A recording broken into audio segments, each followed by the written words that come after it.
Assalamu alaikum and welcome to Future Stars live on Hidayat TV. I'm your host Hassan Shah, and today our topic is the Shahadat of Imam Jafar Sadiq alayhi salam.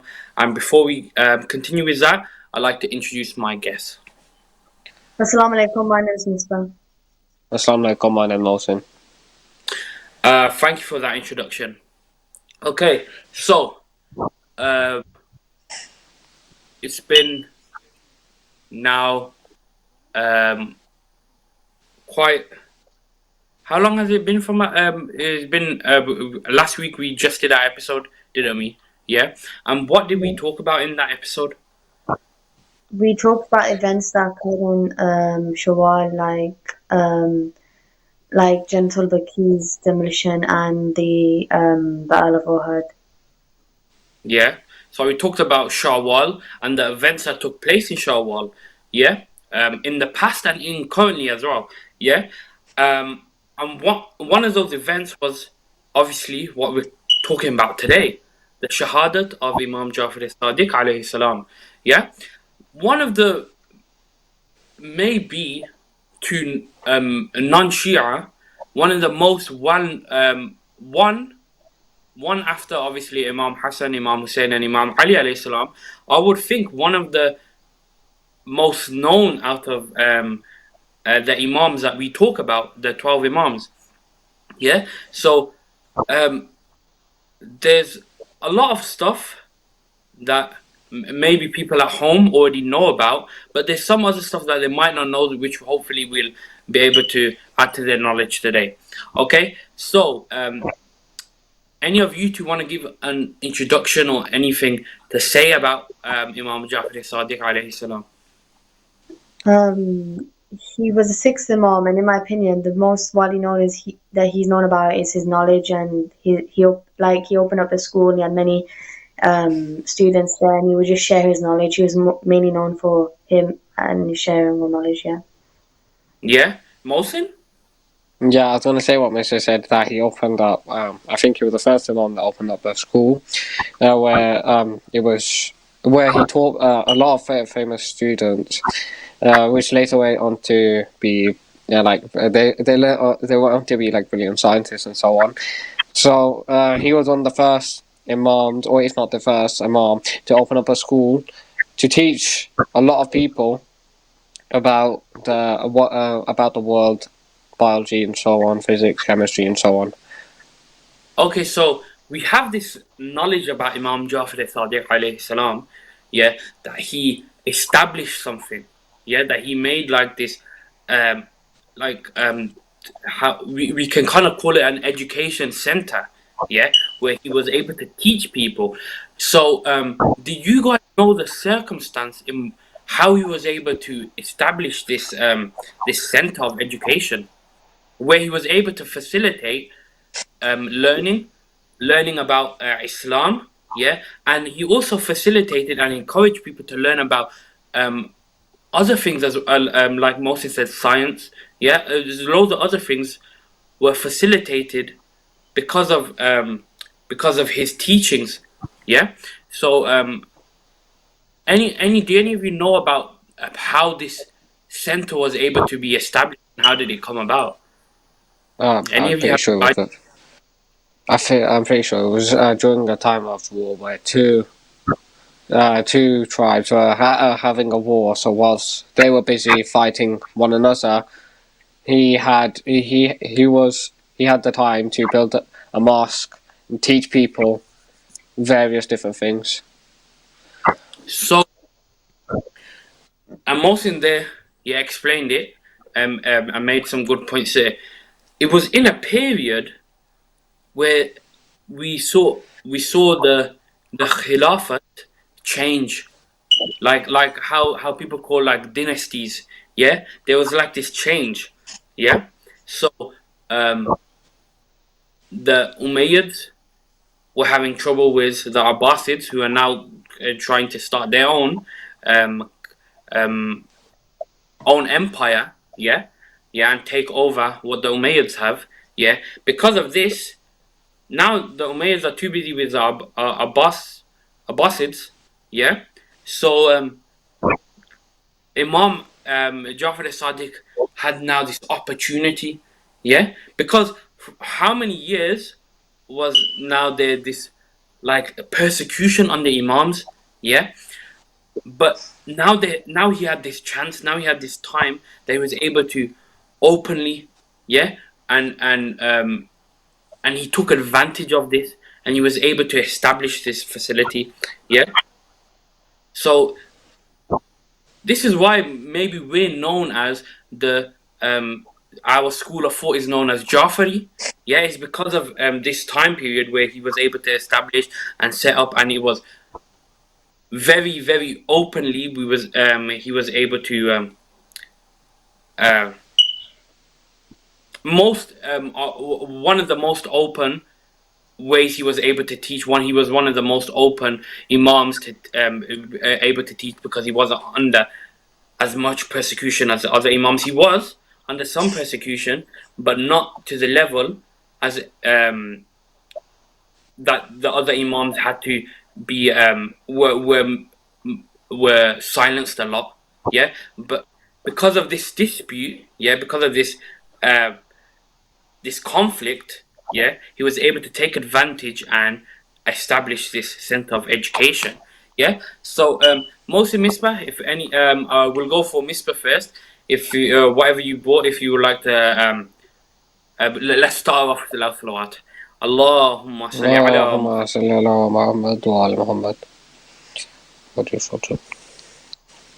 The sixth Imam, Jafar ibn Muhammad as-Sadiq alayhi salam, was born in Medina on the 17th Rabi al-Awwal 83 Hijri, died in Medina on the 15th Shawwal 148 Hijri at the age of 63, a period of Imam 34 years.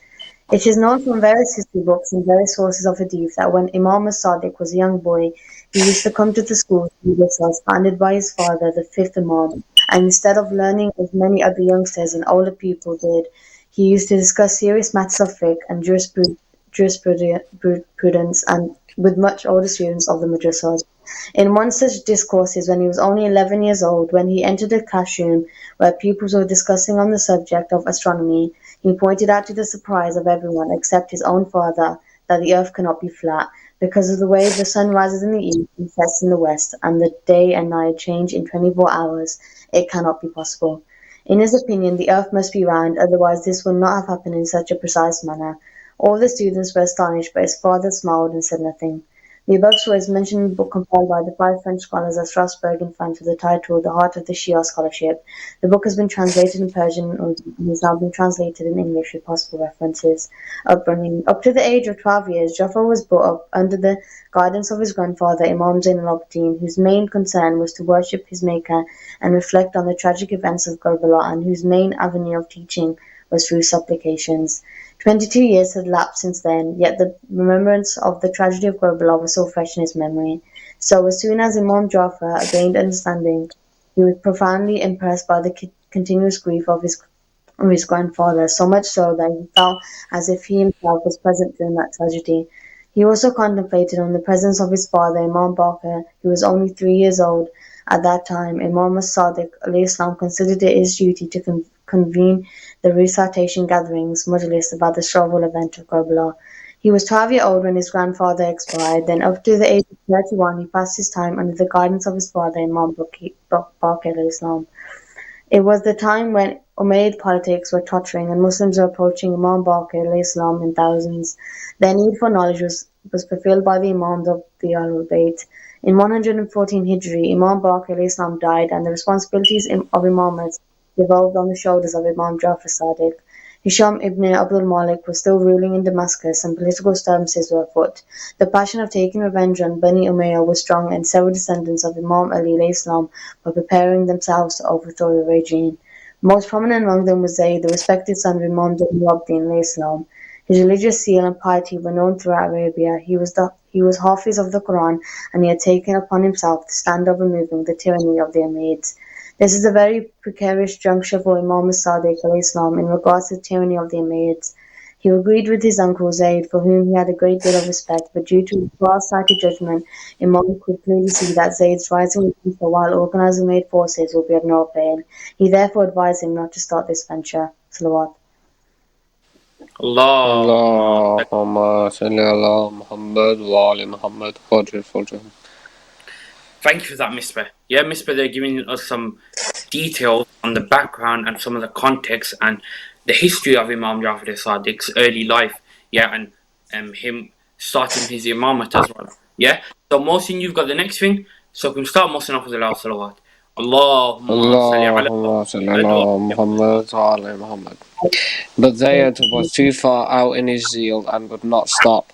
Many thousands of Iraqis had sworn their allegiance to Zayed and was quite optimistic about his success. He took his forces to Kufa, gave a great battle, but was killed in the end. The Umayyads were as brutal as ever. They hung the body of Zayd on the gates of the city of Kufa, which remained there as a reminder for several years.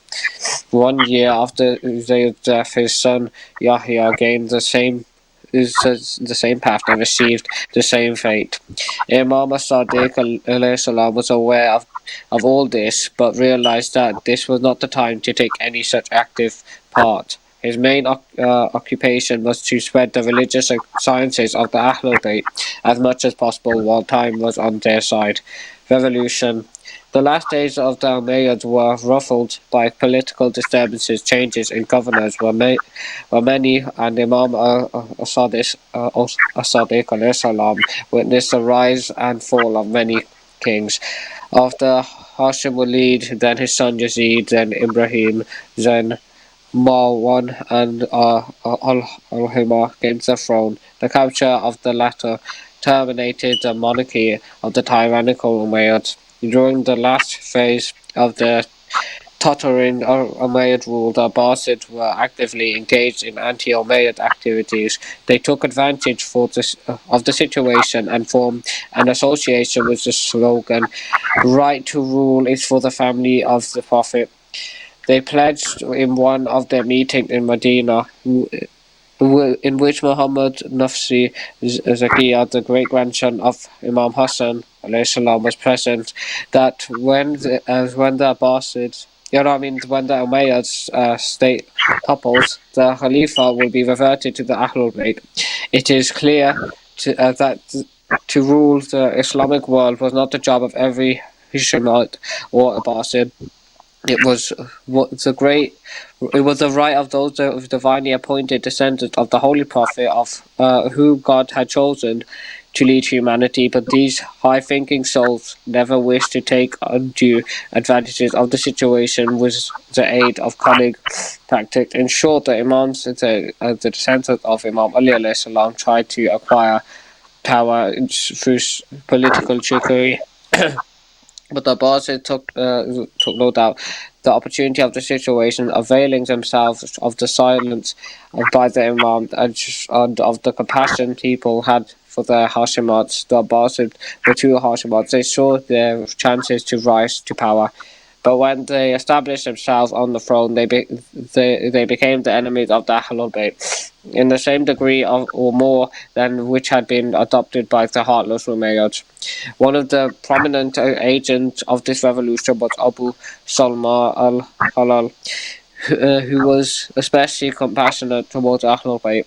When he gained power in Iraq, he wrote letters to Imam Sadiq, inviting him to accept and share the royal power. In political struggles, such opportunities were considered golden, but the Imam, who was embodiment of selflessness and self-respect, declined the offer and remained devoted to his duties of imparting knowledge. Salawat. Allahumma salli ala Muhammad wa ali Muhammad wa ajil farjam. So there, most in there, including carrying on from Misbah, including some of the history, yeah, and some of the context behind the advantages that Imam Jafar Sadiq took hold of, yeah, to spread Islam, yeah. So most in there talking about some of the tragedies that took place from the Zayd, yeah, and also his son Yahya, yeah, from their uprisings against the Umayyads, which were then crushed by the Umayyads as well, yeah, and then we went on to the clashes between the Abbasids and the Umayyads, and now we see this transfer, Yeah, so the Umayyads are losing their power, and the Abbasids, through the slogan that we are going to we're going to bring the Khilafat back to the Ahlul Bayt. They used this slogan, and they were able to now they gain the power. But we slowly saw, yeah, throughout time how they then oppose the Ahlul Bayt alayhim salam. Yeah. So Mr. You've got the next thing. So start us off with the loud salawat. Allahumma salli ala Muhammad wa Allah ali Muhammad. Muhammad wa ali Muhammad. Um, the supporters of the Abbasid cause and the followers of Abu Muslim Khorasani then took the oath of allegiance at the hand of Abu al-Abbas as-Safa on 14th Rabi'u Sani, 132 Hijri. He was acknowledged as the ruler and caliph of the Muslim world. In the year 136 Hijri, Safa died and his brother Abu Jafar Mansur succeeded to the throne. It has already been indicated that the Abbasids took advantage of their popularity of the Ahlul Bayt and had made their slogan to stand and protect the rights of the Ahlul Bayt. They gathered to the public around them on this pretext, but when they came to power and destroyed the Umayyads, they turned against the Ahlul Bayt, particularly the descendants of Imam Hassan. Abu Salma, who was known for his love of the Ahlul Bayt, was killed by Safa. Abu Muslim Khorasani, whose armies marched into Iraq, leading to the Abbasids gaining power, was also murdered by Mansur. He then turned all his tyranny against the descendants of Imam Hassan. Imam Jafar Sadiq was watching all this with great sadness, but was unable to do anything about it. He expressed his sorrow for them in these words. The early Medinites Ansars had invited the Holy Prophet to Medina under the oath that they would protect him and his descendants, just as they would protect their own kith and kin. But today the descendants of those very Ansars act as silent onlookers, and none stands up to protect the Prophet's offspring. Having said these words, the Imam returned to his house and fell ill, and was unable to move for 20 days. Among the prisoners of Mansur was also the aged Abdullah Madhir, the grandson of Imam Hassan alayhi salam. His son Muhammad Nafsi Zakiya rose against the oppressive regime and fell fighting near Medina on 142 Hijri. The head of the young warrior was sent to his aged father in prison, who died at the sight of this atrocious act. Another son, Ibrahim, rose in Kufa and was killed in the year 143 Hijri. Many say the descendants of Imam Hassan were killed, and many of them are buried alive as part of the building walls in the city of Baghdad. Even today, a wall exists on the northern side of the river Tigris near the Jisri Atik, with an inscription on the wall in the Kufic script. In the building materials of this wall, many descendants of Imam Hassan ibn Ali were buried alive. In spite of all these atrocities against the descendants of Imam Hassan alayhi salam, Imam Sadiq alayhi salam went on silently propagating the teachings of the Ahlul Bayt. As a result, even those who did not acknowledge him as an infallible Imam, nor knew his prestige or lineage, bowed before his knowledge and prided in being counted among his students. Mansur the Abbasid Caliph wanted to remove the esteem in which the Imam was held by the people. He tried to bring scholars to compete with him, but all of them proved incapable of arguing and succeeding even with his own students. These so-called ulamas of the Durba all admitted that their counterparts had acquired their religious learning from the descendants of the Prophet. The arrogant Caliph ignored them and continued to undermine the popularity and respect of the Imam by other means. Failing this, he decided to harass, arrest, or to murder him. In every town and city, hired agents were posted to monitor the activities of the followers of the Imam. It was at this time that these followers were given the name of Rafidun, i.e. the rejectors. It was Mansur who coined the word Ahlul Sunnah wal Jama'ah to promote a sect against the followers of Ahlul Bayt. Anyone who was found supporting the Imam would be arrested, imprisoned, or killed. Salawat. Allahumma salli Allahumma ala Muhammad wa ali Muhammad. Muhammad wa ali Muhammad. Thank you for that, Misbah. So then we go on to the Imam taking advantage of the time period and how he was able to take that conflict, and then he's able to now talk to more people about Islam, and people who didn't even believe he was who didn't believe him as an infallible Imam chosen by Allah subhanahu wa ta'ala, yeah, they would still learn from him and sit in these education centers, yeah, and still learn from Imam Jafar Sadiq alayhi salam. So he was well respected, even with the people who who didn't necessarily follow him. Yeah. So now you have this very well respected Imam of the Ahlul Bayt alayhi salam. So then obviously the Khalif, yeah, now wants to change that. Yeah. So he's now like Misbah said, hiring people to go and spy and try to murder the Imam. Yeah. So Misbah, I mean Mohsin, you've got the next one. So we can start Mohsin off with the loud salawat. Allahumma salli ala Allahumma salli Muhammad. ala Muhammad wa ali Muhammad. The Imam himself was summoned from Medina into Baghdad, the newly founded capital of the Abbasid regime. Until then, it was Kufa when transferred from Damascus after the fall of the Umayyads. 5 times he was taken away from Medina to Baghdad, questioned or harassed in one way or another. Mansur could never find sufficient grounds to order his imprisonment or assassination.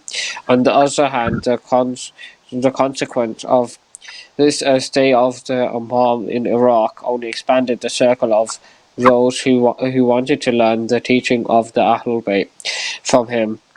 Perceiving this, Mansur sent him back to Medina. Even there, the Imam was not spared from persecution and harassment. Characters and virtues. Imam Sadiq was one of the infallible nufus who were created by God to be models of moral excellence. The character and conduct of all those stages of different stages of their lives was the standard of excellence. The particular virtues of the Imam which were recorded by the historians, including hospitality, charity, the helping of the needy in secrecy, the fair treatment of poor relatives, forgiveness, patience, and fortitude. Once a pilgrim visiting the Prophet's mosque in Medina fell asleep. On waking up, he hurriedly searched his belongings and found his purse, which contained 1,000 dinars, was missing. Looking around, he saw the Imam was praying in one corner of the mosque. He accused the Imam of having picked up his purse. The Imam asked about its contents and was told that it had contained 1,000 dinars. The Imam then asked the man to follow him to his house, where he gave the man the same amount. When the stranger came out of the mosque satisfied once more, he checked his property and found that his purse was intact in another bundle. Greatly ashamed of his conduct, he came back to the Imam, apologized, and asked him to take his money back. Imam replied in these words: "We never take back what we once give away. But if you feel guilty about it, give it to the poor of the town." The traveller gave all the money in charity to the poor of Medina. During this stage of scarcity, when people tried to hoard food and other goods, Imam asked the householder manager Trencham, the price of corn is rising day by day. How much corn is there in our warehouse? Trench Chubb replied that the Imam should not worry, as there were a large quantity of corn in the store. The Imam replied, "Give it away to the poor, then let us face the situation along with others." Then he ordered that pure white wheat should not be used in his kitchen and should be mixed with equal quantities of oat flour. We must share misfortune with the needy and the poor as long as it takes. Salawat. Allahumma salli ala Muhammad wa ali Muhammad. Thank you for that, Martin. They're talking about the character of Imam Jafar Sadiq alayhi salam. Yes, some of the stories about how people saw him and how people remember the Imam Jafar alayhi salam as a person that is so kind and so charitable, yeah, and how he helped the poor of the area in which he lived, yeah. So, Misbah, you've got the next thing, so we can start, Misbah, with salawat. Allahumma salli ala Muhammad wa ali Muhammad. disseminating knowledge and learning. His profound knowledge of religion and other sciences was famed throughout the entire Islamic world. People came from distant regions to learn from him. The number of his students reached over 4,000. Among them were scholars of jurisprudence, Tasfir Hadith, such as Imam Numan bin Thabit Abu Hanifa and Imam Mali ibn Anas. Heads of other religions also came there to discuss with the Imam, students, many matters of dispute and on many occasions returned home embracing Islam. Sometimes he himself argued with the opponents, especially atheists. Apart from religious sciences, he used to teach to some students mathematics, chemistry, medicine, and astronomy. Jabir ibn Hayyan, the famous pioneer of physics, chemistry, and mathematics, was his disciple who wrote about 400 treatises based on his mentor's instructions. The jurists who learned from him and wrote several volumes of his books on jurisprudence can be counted by the hundreds. Perhaps the most interesting of all his pupils was Abu Hanifa, who gave public lectures at Kufa that attracted much attention. In giving decisions, he claimed the right to exercise the privilege of deduction and of using his own judgment to supplement the traditions, and for this departure, he was severely criticized by the scholars in Mecca and Medina. His decisions were on the point of law of Islam, however, he steadfastly refused to enter the service of the government as judge. Thus, it was a literary or academic jurist that he was able to carry on his work in Kufa under both the Umayyads and the Abbasids. It is probable that he strongly sympathized with the Alawids and resented the way in which they had been set aside. Masudi mentions in his history that once he sent 10,000 dinars to Zayd ibn Ali to help him against the Umayyads. Salawat. Allahumma salli ala اللهم صل على محمد وعلى محمد Muhammad. وجل. So thank you for that, Misbah. So they're talking a little bit more about the education centers of Imam Jafar Sadiq alayhi salam, yeah, and how he taught people from far and wide, how people would come and listen to Imam Jafar Sadiq alayhi salam, and how he taught Islam and other sciences as well, yeah, and how he facilitated um, brilliant minds to grow and expand their knowledge of the world and of Islam as well, yeah. So, and also Misbah mentioned how famous scientist, how he Imam Jafar Sadiq taught them, and obviously other people who are credited in Islam as well. Yeah, other like other imams of other schools of thought in Islam as well. Yeah, so thank you for that, Misbah. Mohsin, you've got the next thing, so we can start Mohsin off with the loud salawat. Allahumma salli ala Muhammad wa ali محمد Muhammad. وعلى محمد. One is surprised to observe that these two contemporary scholars were able to carry on teaching in their respective cities. Abu Hanifa in Kufa and Imam Jafar Sadiq alayhi salam in Medina. The two men were on friendly terms with each other, and often Abu Hanifa accepted the advice of his teacher Imam Jafar Sadiq alayhi salam. Ibn Halikan relates a story about one anecdote that Imam Jafar Sadiq alayhi salam had with his contemporary jurist of Kufa. The Imam asked, "What would you do? What would you say is the proper fine for one who breaks the front molars of a deer?" And Abu Hanifa answered, "O son of the Apostle, I do not know the answer to this." Imam replied, can you pretend to learning and scholarship when you do not know that a deer has no front molars, but only the inches? On another occasion, Abu Hanifa remarked that if the Imam did not teach three things, he would be able to accept him. Good is from God and evil is from deeds of men. Whereas I say that men have no choice but good and evil are from God. In the final judgment, the devil suffers in the fire, whereas I say that the fire will not burn him, in so much that the same material will not injure itself, the devil being from fire. Number 3. It is impossible to see that God in this world or the next, whereas I say that anyone who has existence may be seen, if not in this world, then in the next. At this point, Shehul Bohol, who was one of Imam's companions, but pretended to be a simple-minded person, picked up a clod of earth and hit Abu Hanifa on the head, declaring, as he made the hasty exit, that all 3 points are refuted. Abu Hanifa made a complaint about him to the Khalifa, who called Bahul before him and asked him, "Why did you throw the clod of earth on Abu Hanifa?" He answered, "I did not throw it." Abu Hanifa protested, "You did throw it," but Bahul replied, "You yourself have maintained that evil is from God, that men have no choice. So why do you blame me? And you have also said that the same material will not injure itself. The devil is made from fire of hell. Fire and is made from fire, and the fire of hell would not hurt him. Accordingly, you are from dust of the earth. Tell me how it could injure you. You have also claimed that you can see God as a proof of His existence. Show me the pain you are complaining about that exists in your head."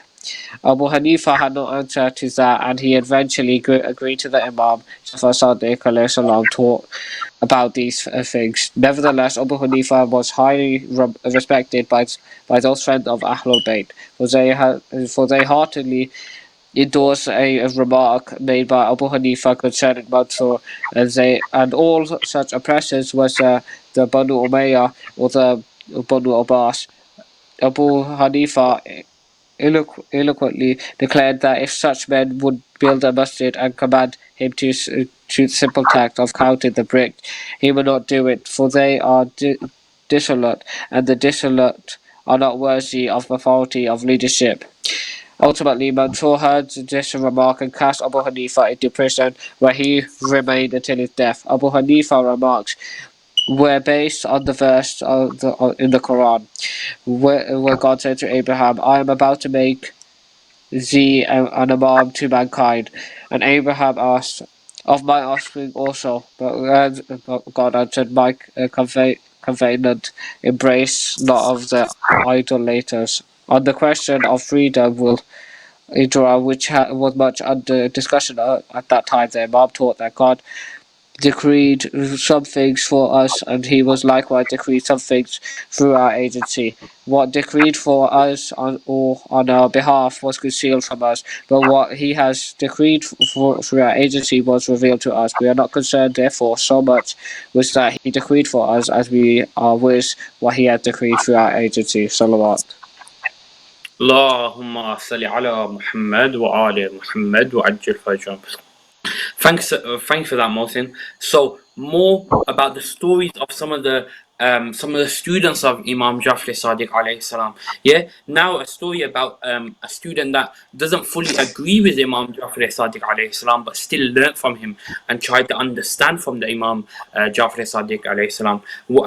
And the one that Mohsin focused on there was an imam of another school of thought in Islam, in with our brothers, our Sunni brothers, yeah, um, Imam Abu Hanifa, yeah, and some stories about him as well, yeah. So he was also a student from of Imam Jafar Sadiq alayhi salam, even though he didn't agree with everything. Like Mohsin talked about, there was 3 things that Abu Hanifa talked about, that if the Imam agreed with these things, that he would then follow the Imam. Yeah, those 3 things, which then a student of Imam Jafar Sadiq refuted with the simple act of chucking dirt on him. Yeah. So these are some of the stuff. But Imam Abu Hanifa, yeah, he also talked about the oppression of the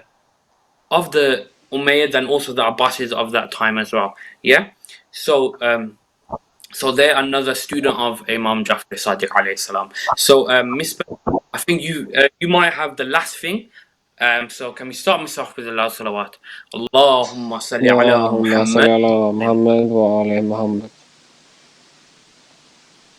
As to the question of the power of qadr, of directing one's own actions, the Imam took a middle position, which is neither compulsion nor committing the choice to ourselves.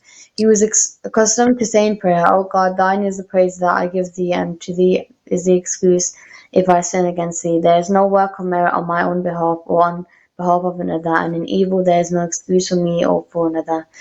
Yaqubi in his Tariq remarks in regard to Imam Jafar Sadiq alayhi salam that it was customary for scholars who related anything from him to say that the learned one informed us. When you recall that Malik ibn Anas, the author of Muwatta, was a contemporary of the Imam Jafar Sadiq, at least a century before the time of Bukhari and Muslim, it is significant to find that it is the Imam Jafar Sadiq Islam who is credited with stating what came to be regarded as the most significant and important principle to observe in judging traditions. What is in agreement with the Book of God accept it, and whatever is contrary reject it. Yaqubi also relates another saying of the Imam as follows: There are two friends, and whoever follows them will enter paradise. Someone asked, Who are they? He said, The acceptance of that which you dislike when God likes it, and the rejection of that which you like when God dislikes it. Masudi, the famous historian, wrote one of the most important sayings of Imam as-Sadiq alayhi as described to Imam Ali, who is said to have related that when God wished to establish the creation, the atoms of creatures and beginning of all created things, he first made what he created in the form of small particles. This was before the earth and the heavens were created. God existed alone in his authority and power, so he cast forth a ray of light, a flame from his splendor, and it was radiant. He scattered his light in the midst of invisible atoms, which he then united in the form of our Prophet. God Most High then declared unto him, You are the first of those who shall speak, the one with the power of choice and the one chosen. To you I have trusted my light and treasure of my guidance. For your sake I will form spacious channels, give free course to the waters, and raise the heavens. For your sake I will give rewards and punishments, and assign men to paradise or to the fire. I will appoint the people of your household holocate for guidance. I will bestow upon them secrets of my knowledge, no truth will be hidden from them, and no mystery concealed. I will designate them as my proof to mankind, as those who shall admonish men of my power, and remind them of my unity Tawheed. The light descended, Imam Jafar continued, upon our most noble men, and shone through our Imam, so that we are in fact the light of heaven and of earth. To us is salvation committed, and from us are the secrets of science derived, for we are the destination that all must strive to reach. Al-Mahdi will be the final proof, the seal of the Imams, the deliverer of the Imam, the apex of the light, and the source of all good work. Those who follow us will have our support in hereafter. Imam died in the 10th year of the reign of Caliph Mansur, 148 Hijri. He had worn a signet ring with the inscription, God is my master and my defense from his creation. He lived to be 65 years old. It is mentioned by historians that on Caliph's orders he was given poison in grapes which caused his death. Imam Jafar Sadiq was buried in the cemetery of Baqi in Medina by the side of his father Imam Muhammad Baqir alayhi salam. Before the destruction of the Baqi cemetery by the Wahhabis, the inscription on the tomb said, Here is the tomb of Imam Jafar ibn Muhammad al-Sadiq. Salawat. Allahumma salli يا ala الله Muhammad. يا محمد وآل محمد وأجل فرجهم. So, thank you for that, Mister. There's some more information about the later life of Imam Jafar Sadiq alayhi salam. Yeah, up to the point where he's gained so much, he's given so much to the Islamic community, and then ultimately the Khalif at the time, Mansur, then ordered for him to be poisoned, and then he was poisoned, and he died at the age of Misbah, I think you said 65, wasn't it? Yeah, Yeah, 65 years yeah. old. Yeah. So, and he was buried where? In Jannatul Baqi. Yeah, the same cemetery that we talked about last week, which also destroyed in this mar. So, um, so thank you for all of that. I hope that's given a lot of information to the people at home. It's given me definitely a lot of information to talk to a lot of knowledge to gain about as well. So thank you for joining me on today's show. I'll see you next week, same time, same place on Hidayat TV. But until then, assalamu alaikum wa rahmatullahi wa barakatuh.